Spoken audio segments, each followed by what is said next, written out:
For us as missionaries, we see bringing the good news of Jesus Christ to the peoples in these remote places is precisely what we are called to do. The good news for people who are hungry, of course, would be food. The good news for those who are thirsty would be the availability of water.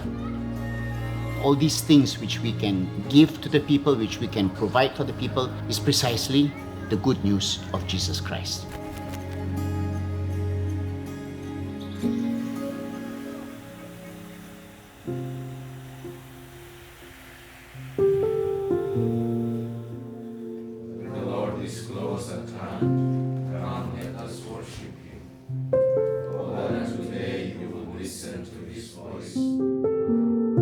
The MCSPA, we are a public association of the faithful, comprising of lay people and also priests.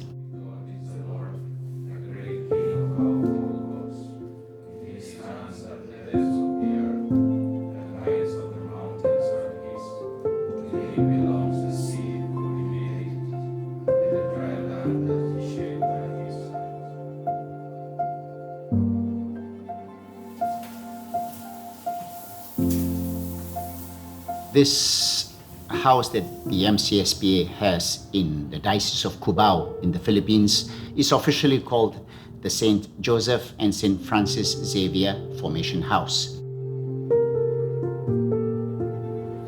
About the true Christ our Lord, and the Father and Son and Spirit. We first came to Manila in February 2012. We had nothing. We came with just our few bags of clothing, and really we had to live off the providence of God.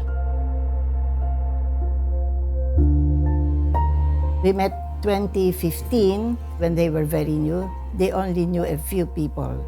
I get them connected to people also who can help. Along. Morning. Morning. They said, I'm impressed with what they're doing, both here and in Kenya. It's really how they involve themselves in the community. Father Francis is always present, especially in the activities of the parish and in the activities of our community. I don't have that much to give, but it's more on knowing I'm always here to help them.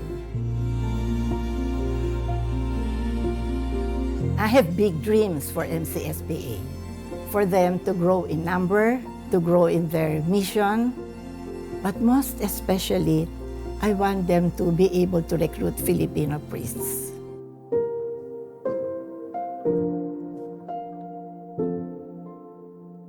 The kind of people that we need to serve and to work in these places would be what we would call all-weather person.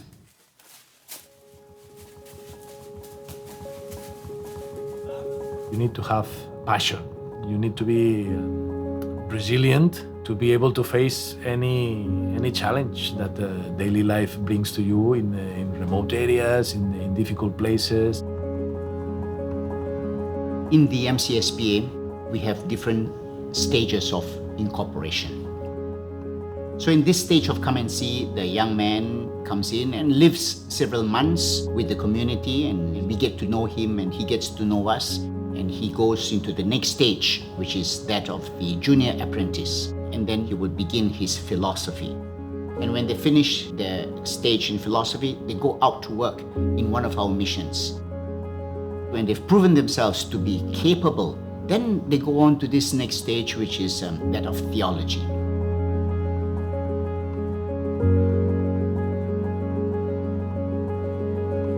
This long and intense period of formation is necessary in helping the young men become truly inserted in the charism of the community. Our young men, as they are studying, whether it's theology or English, just the studies alone is not enough. It is never enough. What they need to also engage in is reaching out to people.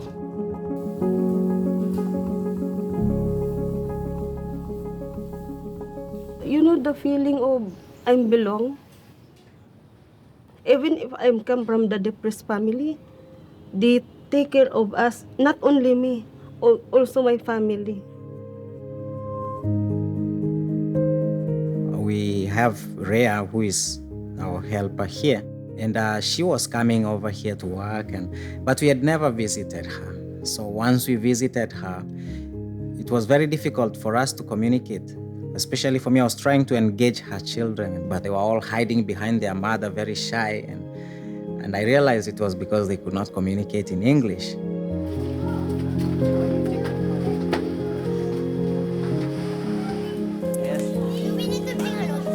Yes, you have to bring a notebook. What we decided was to give them the English lessons, at least to give them that confidence, at least to be able to communicate with us. So we started with Rhea's family, and then the children of the neighbors came, then they invited their neighbors, and that's how it happened that we have now almost 50 children.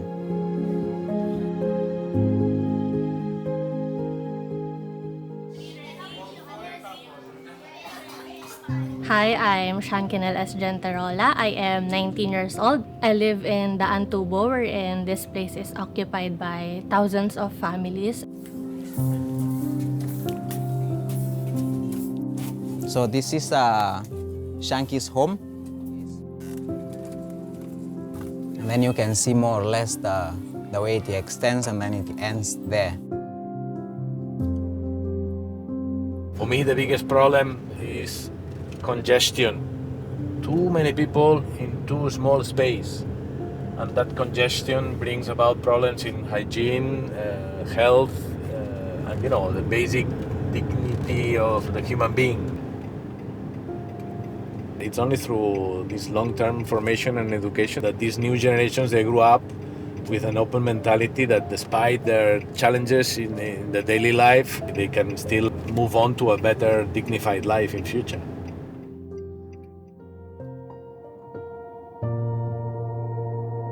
Learning English, especially here inside the MCSPA, helped me a lot to gain more confidence and engage more in school activities. 2015 was the year that the tutorial session was started. It gives me strength, not just in math, not just in English, a lot of subject history. Maybe because of the help of MCSPA, it gave me confidence, the knowledge, and it brought me to what I'm right now.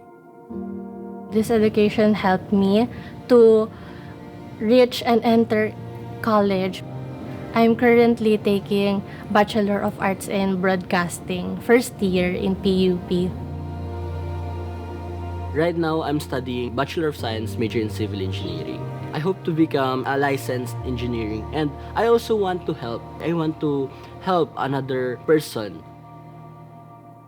We are the first batch in tutoring, but right now we are giving back. We are the ones who are teaching them. Through these children, we came to know their families. Some of them may need help for medical treatment. Slowly, but in a very concrete way, we reach out to individuals and to individual families.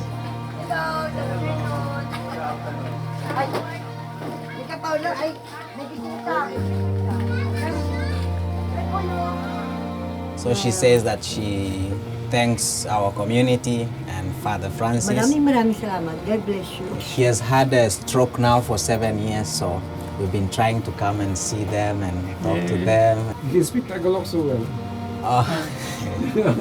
Well, with the interactions of the people, in the end, if you really put yourself into the lives of the people, in the end, the language is just becomes like part of you.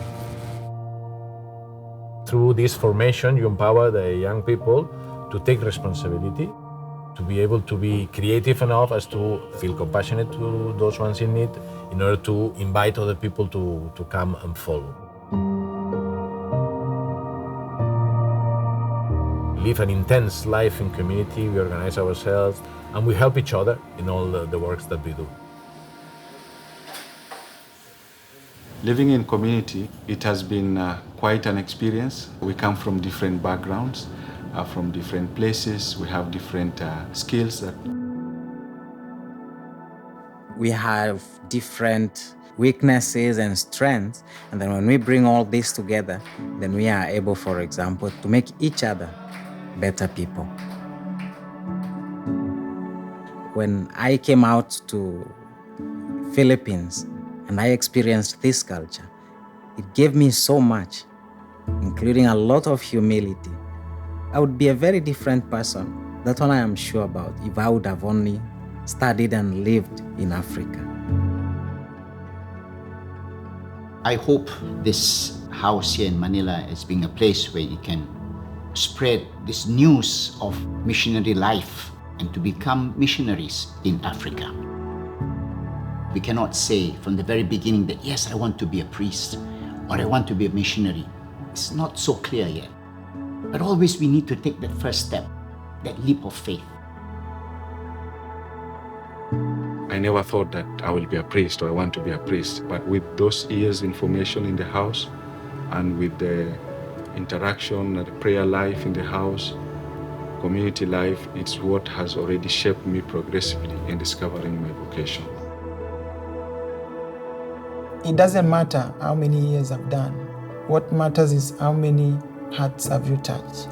And when I look back all these years, I see the transformation that my being missionary has made in the life of others.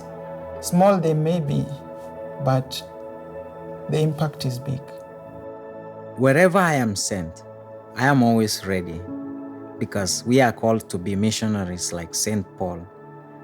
Come and see the work of the Lord in you.